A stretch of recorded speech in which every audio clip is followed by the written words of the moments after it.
Primera de Pedro, capítulo 1, versículo 1. Pedro, apóstol de Jesucristo, a los expatriados de la dispersión en el Ponto, Galacia, Capadocia, Asia y Bitinia. Versículo 2, elegidos según la presciencia de Dios Padre en santificación del Espíritu, para obedecer y ser rociados con la sangre de Jesucristo. Gracia y paz os sean multiplicadas.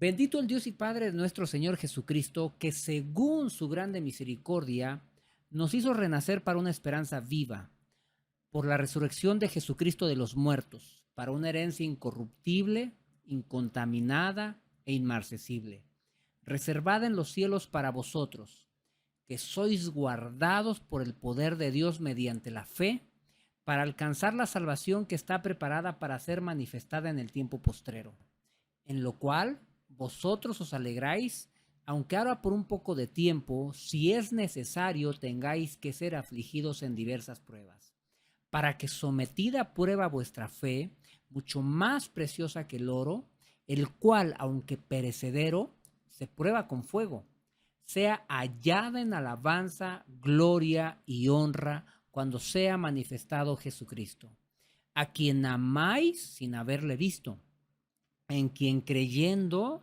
aunque ahora no lo veáis, os alegráis con gozo inefable y glorioso, obteniendo el fin de vuestra fe, que es la salvación de vuestras almas. Vamos a hacer un análisis pequeño, corto.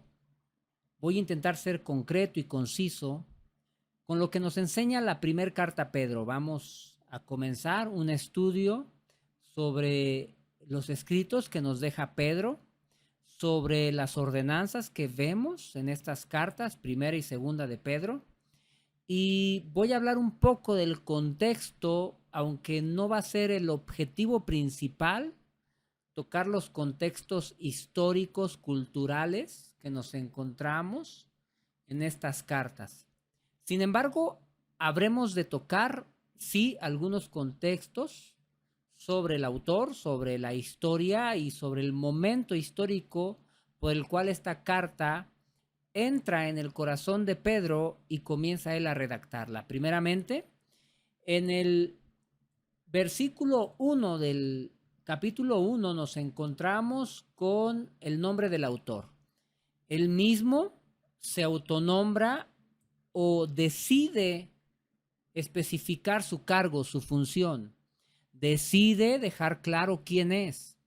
Esto implica que era importante para aquellas personas a las cuales va dirigida esta carta aclarar que no están leyendo la carta de uno de estos apóstatas aparecidos, de uno de estos herejes aparecidos, de uno de estos falsos maestros, sino que quiere dar la seguridad y la certeza de que la carta que van a leer es de un enviado de Jesucristo. Eso significa apóstol, enviado. Y nos dice enviado de quién, enviado de Jesucristo. Así que lo que vamos a leer debemos poner una especial atención porque es lo que el Espíritu Santo inspiró a una persona elegida y escogida. Pedro, tenemos que recordar que es uno de los primeros escogidos por Jesucristo, de los primeros llamados por Jesucristo, y fue llamado de una manera maravillosa, porque Pedro primeramente se negaba a creer que el Mesías se había subido a su barco, se había subido a su bote, y se negaba a creer que se estaba manifestando ante su presencia el mismísimo Hijo de Dios. Pero cuando él ve el milagro realizado por Jesús al momento de la pesca milagrosa, dice la Escritura que él cae de rodillas y que él dice: Señor, apártate de mí porque soy pecador. Es decir, el encuentro con Jesucristo, el encuentro con el Hijo de Dios de Pedro fue maravilloso. Fue una exposición del poder de Dios, porque Pedro tenía un corazón muy duro, tenía un corazón muy incrédulo, tenía un corazón que necesitaba ser humillado a tal grado que Jesucristo lo fue llevando a tal humillación que llega el momento en que Pedro lo niega 3 veces. Y esto creo que tiene que ver mucho con el trato que Dios va teniendo con nosotros personalmente o con cada individuo de cómo es nuestro corazón. Dejemos de hablar un poco de Pedro, pero quiero que entremos en contexto sobre quién está escribiendo esta carta. Es decir, un hombre que fue llamado de una manera maravillosa, que pudo ver el poder de Dios. Pedro fue aquella persona también que cuando Jesucristo llega caminando sobre el agua, Pedro le dice, si eres tú, manda que yo vaya y que yo también camine sobre el agua. Entonces le dice Jesús, ven, anda, ven. Y Pedro, atrevido, aventado, eh, con ese ímpetu que lo caracterizaba, él decide caminar sobre el agua. Vemos en la escritura que él logró dar unos pasos, pero después dudó.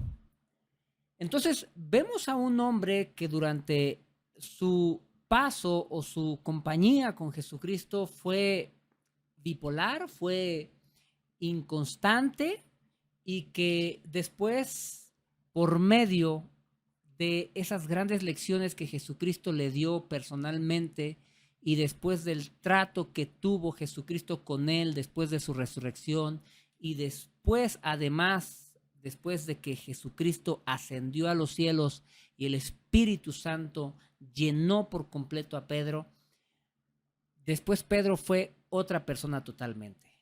Hoy, en este momento, estamos ante una carta de este varón, de este hombre, elegido por Dios, escogido por Dios para ser uno de los 12 apóstoles y que iban a llevar la grande tarea de poner el fundamento de la doctrina del evangelio que vino a enseñar Jesucristo.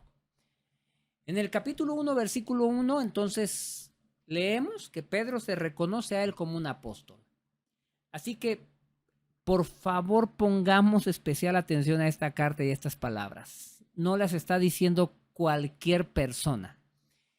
Nos dice después que esta carta es dirigida a los expatriados de la dispersión en el Ponto, Galacia, Capadocia, Asia y Bitinia. Un poco del contexto histórico de esta carta es que está siendo dirigida a unas personas que han sido expulsadas, que han sido exiliadas de sus lugares de residencia porque ellos han decidido creer en Jesucristo. Ellos han decidido entregar su vida al cristianismo. Ellos han decidido dejar la idolatría, dejar las religiones paganas de Roma, dejar el judaísmo algunos y venir y reconocer a Jesús como el único Salvador y como el Hijo de Dios, el Mesías tan esperado por los judíos. Por tal motivo ya eran odiados por Roma porque ellos rechazaban toda esta religión pagana de Roma y de los extranjeros y además también eran rechazados por los judíos porque también habían dejado de seguir estas enseñanzas o tradiciones de los judíos. Además, están pasando una de las pruebas más difíciles.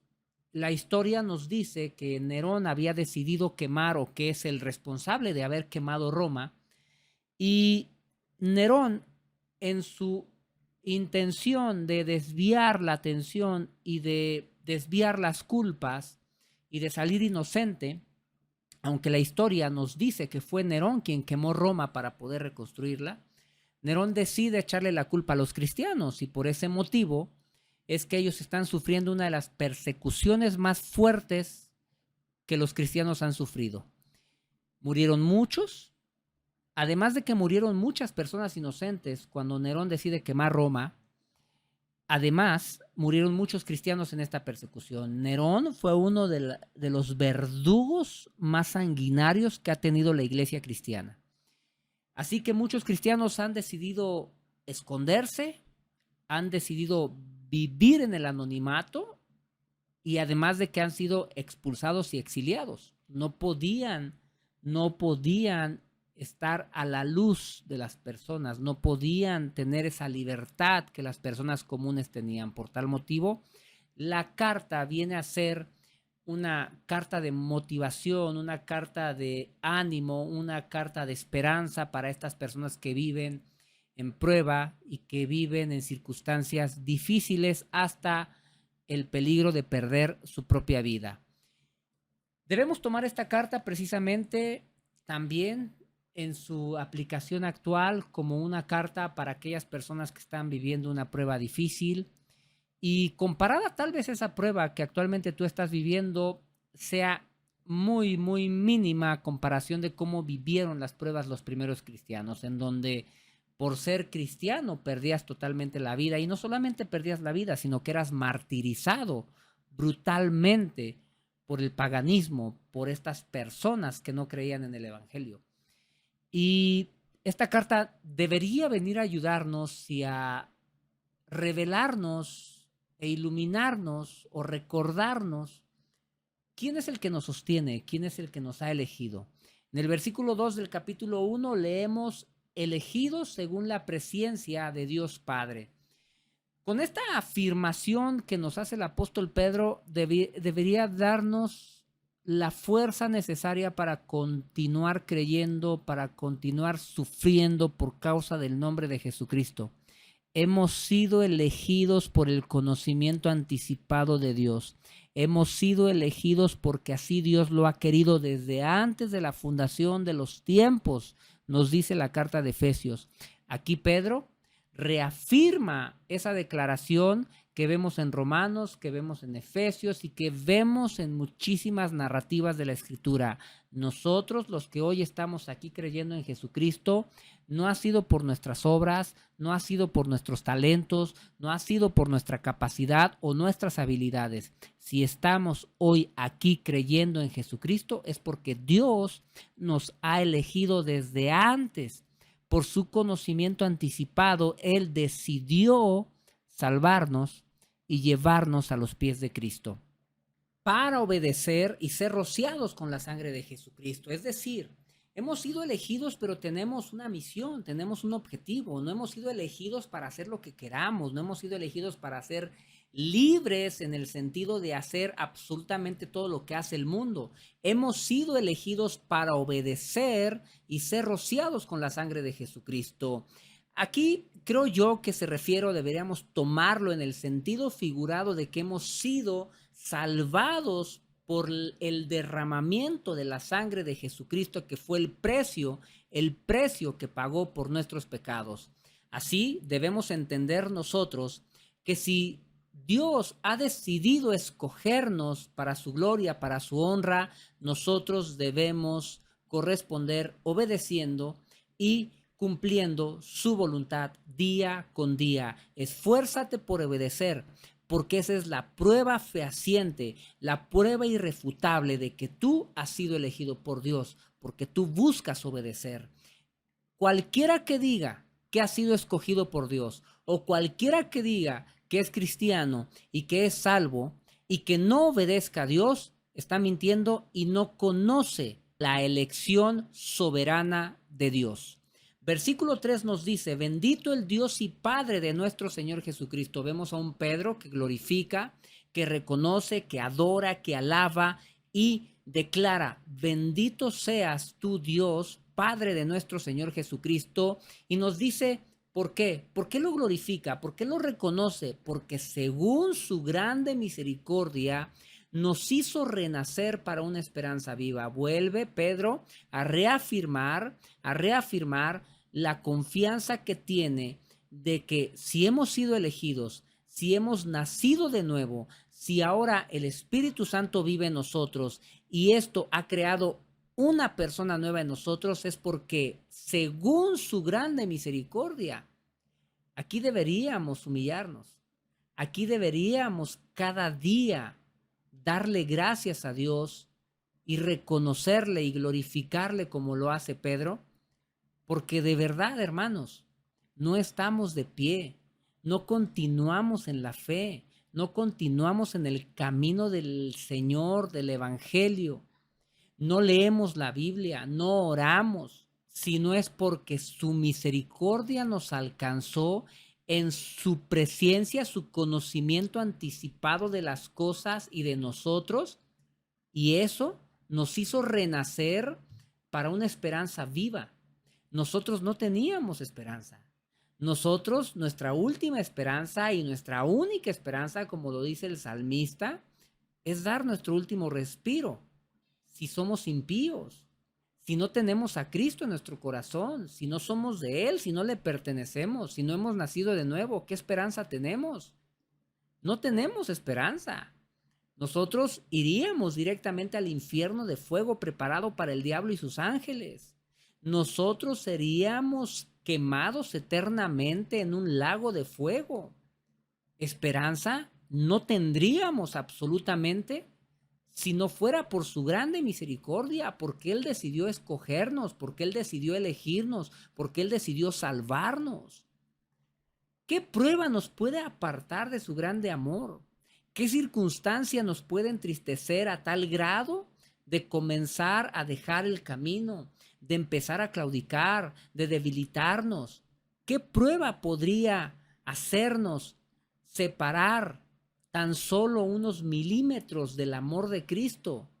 Si tú entiendes que estás de pie por su grande misericordia y no por tus obras, y no por tus talentos, y no por tus capacidades, no hay prueba, no hay circunstancia, no hay espada, no hay dolor, no hay enfermedad, absolutamente nada que te pueda separar del amor de Cristo. Él nos hizo renacer para una esperanza viva. Hemos nacido de nuevo, pero además tenemos esperanza. Una esperanza viva, no es una esperanza muerta, no es una esperanza hueca, no es una esperanza corruptible, absolutamente para nada. Es una esperanza real, una esperanza que alcanzaremos, que la historia ha confirmado la veracidad de la palabra de Dios, sus profecías, que la historia ha confirmado que la palabra de Dios es irrefutable, que la palabra de Dios no se contradice, que la palabra de Dios no tiene errores. La historia lo puede confirmar con un estudio serio de la Escritura. Todos aquellos que niegan la veracidad de la palabra de Dios realmente ni siquiera se han acercado a las verdades científicas que avalan la veracidad de la palabra de Dios. Las profecías que en los últimos tiempos se están cumpliendo, que hoy podemos de verdad confirmar con la palabra de Dios porque las estamos viviendo. Las enfermedades, las pestes, el hambre que hay hoy en la humanidad, los acontecimientos que hemos visto, terremotos, tsunamis, circunstancias las cuales la palabra de Dios las ha declarado desde hace muchísimos años. Es imposible negar la veracidad de la palabra de Dios y la certeza de la palabra de Dios.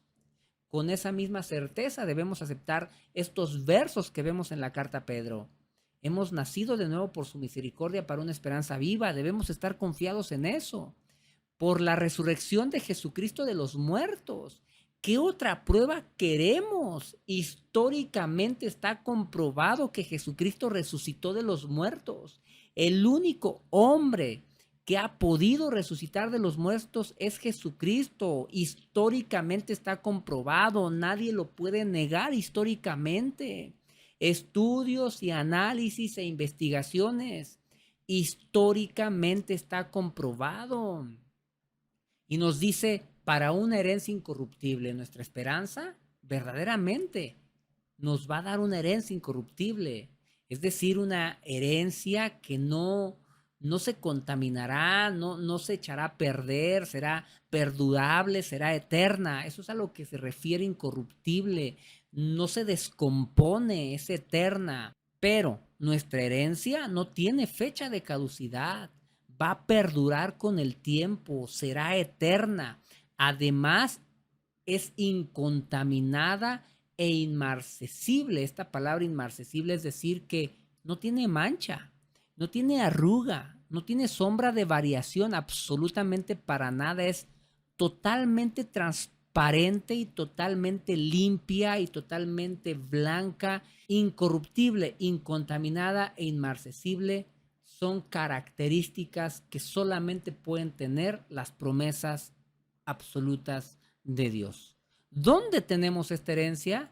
Reservada en los cielos para vosotros. Pedro confirma lo que nos espera. ¿A quién le está diciendo? Recordemos a quién le está diciendo esto. A cristianos que han sido expulsados, cristianos que han sido exiliados, cristianos que están sufriendo una de las persecuciones o la persecución más grande y más fuerte que ha sufrido el cristianismo. No tengo en la mente en este momento otra persecución como la que se sufrió en los tiempos de Nerón. En este momento no me viene a la mente. Tendría que estudiar un poco más de historia, pero en estos momentos yo sé que la persecución de Nerón fue de las más sanguinarias y las más grandes y peligrosas que ha sufrido la iglesia cristiana. Y Pedro tiene las palabras exactas para recordarles a estos cristianos que vivieron en esa época lo que les espera y lo que Dios ha preparado para ellos. Una herencia incorruptible reservada en los cielos para aquellas personas que han creído en Jesucristo. Y que en esta prueba deben entender ellos que son guardados por el poder de Dios mediante la fe. Grande declaración. Grande declaración de Pedro. ¿En qué podemos confiar en un momento de prueba? ¿En qué podían confiar estos cristianos que estaban siendo perseguidos, que estaban siendo acusados injustamente de haber quemado Roma? ¿En qué podían ellos confiar en ese momento en que muchos estaban siendo atrapados, no olvidemos eso, y estaban siendo martirizados y estaban siendo torturados? ¿En qué podían confiar? Pedro les dice: ustedes son guardados por el poder de Dios mediante la fe. No dejes de creer, hermano. No pierdas la fe. Compara tan solo lo que sufrieron estos hermanos. Compara tan solo lo que sufrieron en esta época los cristianos. Es empatable con la prueba que tú estás sufriendo en este momento. Pienso, sinceramente y humildemente y con todo respeto, pienso que nuestras pruebas que hoy sufrimos no son comparables con lo que sufrieron estos hermanos. Y ve lo que tiene Pedro para ellos: una palabra de fe. Recuerda, eres guardado por el poder de Dios mediante la fe para alcanzar la salvación que está preparada para ser manifestada en el tiempo postrero. Hay una salvación que está preparada y que será manifestada, y tú eres guardado mediante la fe que Dios ha puesto en tu corazón. Por eso crees, por eso confías, por eso ante las pruebas sigues creyendo y sigues confiando, porque Dios ha inyectado, injertado, ha dado en el corazón una fe preciosa, una fe poderosa, una fe que te sostiene, una fe que a pesar de las circunstancias sigue ahí, como una pequeña semilla que va creciendo y creciendo y creciendo hasta llegar a ese objetivo que Dios tiene preparado para nosotros, que es la salvación en los últimos tiempos. El versículo 6 nos dice que nosotros nos alegramos, dice: en lo cual vosotros os alegráis. ¿Cuál es el sujeto aquí? Veamos el contexto. ¿En lo cual qué? En lo cual, o sea, ¿en qué nos alegramos? En la salvación que será manifestada en el tiempo postrero, en la herencia incorruptible que será manifestada en el tiempo postrero, en que hemos nacido de nuevo. En todo esto, en esto, vosotros os alegráis. Es decir, no debe haber ningún milímetro de tristeza en tu corazón. No debe haber ningún milímetro, ni siquiera, de duda en tu corazón. Al contrario, debemos alegrarnos, debemos confiar, debemos aumentar nuestra fe. Nos dice Pedro que aunque ahora por un poco de tiempo, si es necesario, y claro que lo es, creemos que lo es, tenemos que ser afligidos en diversas pruebas. ¿Para qué? ¿Para qué nos aflige el Señor? ¿Para qué permite Dios que seamos afligidos? Para que, sometida a prueba vuestra fe, mucho más preciosa que el oro, el cual aunque perecedero se prueba con fuego, sea hallada en alabanza, ¿Qué sea hallada en alabanza? ¿Qué quiere encontrar Dios que sea hallada en alabanza? ¿Qué quiere hallar en alabanza? Tu fe, tu confianza. Por eso Dios permite que tu fe sea probada con fuego, que las pruebas por las cuales pasas prueben de tal manera tu fe como es probado el oro en el fuego. Y tú en esto debes alegrarte.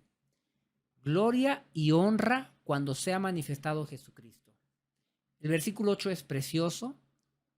Nos dice que nosotros amamos, que los cristianos deben amar a Jesucristo sin haberle visto. Que además creemos en Él sin haberle visto. Y que además nos alegramos en Él con gozo inexplicable y glorioso, obteniendo el fin de vuestra fe, que es la salvación de vuestras almas. Creo que es una excelente carta si estás pasando por una prueba, por una circunstancia difícil, y vuelvo a repetirlo con todo el dolor de mi corazón y con mucho respeto.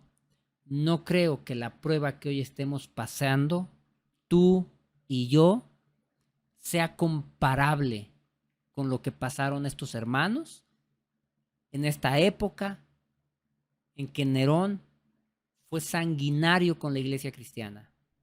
No creo que le lleguemos a los talones.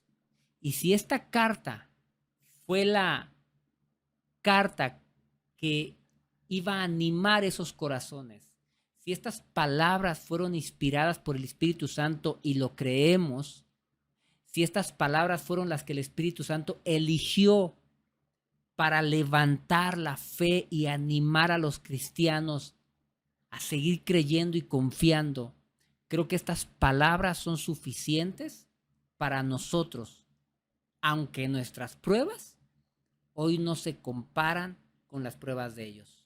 Así que tendría que ser más que suficiente para nosotros leer estas palabras, este pequeño párrafo del capítulo 1 de la carta a Pedro. Creo que sería suficiente. Creo que sería fortalecedor. Debe ser fortalecedor. Debe ser poderoso para tu vida entender y comprender que Dios, en su conocimiento anticipado de las cosas, el versículo 2 nos declara que nos eligió, que no fue por tus capacidades, que no fue por tus habilidades, que hoy estás dentro de su rebaño, que has sido adoptado como hijo suyo por su presencia, por su conocimiento anticipado, te eligió y te escogió, para que tú obedezcas, para que tú cumplas su palabra, para que sigas las pisadas de Jesucristo. Para eso te eligió. Bendito sea Dios de verdad, como lo dice Pedro en el versículo 3, porque su misericordia es la que nos hizo nacer de nuevo. Su misericordia es la que nos dio una esperanza, y no cualquier esperanza, una esperanza viva. Por la resurrección de Jesucristo de los muertos, no olvides que históricamente está comprobada la resurrección de Jesús. Nadie lo puede negar. Y ahora podemos confiar que con ese mismo poder con el que se levantó de la muerte, podemos confiar que su promesa de una herencia incorruptible, una herencia incontaminada, una herencia inmarcesible, reservada en los cielos, es real, así como su resurrección es real. Somos guardados por el poder de Dios mediante la fe. No somos guardados porque hacemos ejercicio, por el poder del ejercicio, por el poder de nuestros títulos profesionales. No somos guardados porque leemos muchas enciclopedias. No somos guardados porque leemos la concordancia. No somos guardados porque sabemos griego o hebreo. Somos guardados por el poder de Dios mediante la fe, esa fe que Él ha incrustado en tu corazón y por la cual hoy crees. Tú no hubieras podido creer si Dios no te hubiera elegido, no te hubiera escogido. Tú crees porque Dios en su misericordia te permitió creer. Y ahora Él te guarda también en su poder. Toda la obra es de Dios. Y ahora podemos alcanzar salvación, esa salvación que está preparada para ser manifestada en el tiempo final.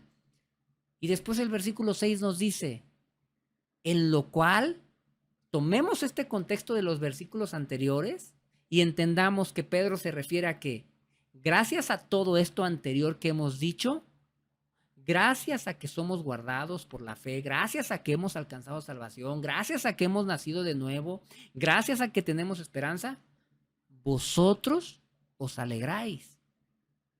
Aunque ahora por un poco de tiempo, si es necesario, tengáis que ser afligidos en diversas pruebas. Aceptemos las pruebas, hermanos.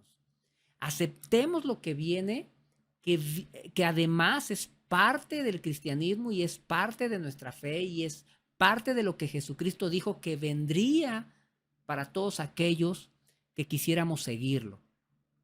Él ha venido a poner división entre las familias, a quitar la paz y a poner espada. Él ha venido a que nosotros seamos conscientes de que seguirlo es consecuencia de vituperios hacia nuestras vidas, de falsos testimonios hacia nuestras vidas. Tenemos que estar conscientes de esto. No hagas caso a esos falsos maestros y falsos profetas que te prometen la mejor vida ahora. No hagas caso a esos falsos profetas y herejes que te prometen que todo irá bien.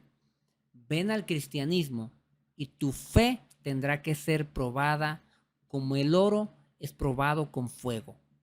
Pero esa fe es probada para poder ser encontrada en alabanza, gloria y honra cuando Jesucristo sea manifestado. Alégrate, confía y entiende y cree cada día más que eres guardado por el poder de Dios mediante esa fe que Dios ha puesto en ti. Y con esa fe tú puedes hoy amar a Jesucristo aunque no lo has visto. Tú puedes creer en Él aunque no lo has visto. Y además te alegras con gozo inexplicable. Bendito el Dios y Padre de nuestro Señor Jesucristo.